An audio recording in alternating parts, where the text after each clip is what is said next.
আসসালামু আলাইকুম। Hello guys, এটা হচ্ছে আমাদের টাঙ্গা হাওর। ওই যে ওই বেড়িবাঁধের ওই পাশে টাঙ্গার হাওর, ওই যে পাহাড় দেখা যাচ্ছে। ক্যামেরাতে ভালো করে আসতেছে না। আর এইগুলো হচ্ছে এই যে নৌকাগুলো দেখতেছেন, রৌদ্র, প্রচণ্ড রৌদ্র তো দেখা যায় না। এই যে দেখেন ওইদিকে এই যে নৌকাটা আমি জুম করে দেখাইতেছি, এটা হচ্ছে পর্তো চোখ। যারা পিকনিকে আসে ওদের জন্য ওই নৌকাগুলো, ঠিক আছে।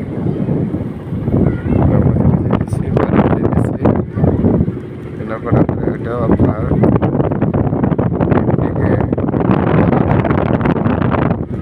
পিকনিকে হয়তো 50,000 40,000 টাকা নেয়।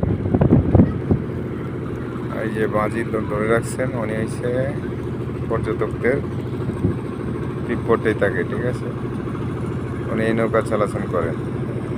আর যে দোলনা দেখছেন, হ্যাঁ এই দোলনা হচ্ছে আপনার যখন পর্যটক আসে তখন এই দোলনা দেখায়, ঠিক আছে।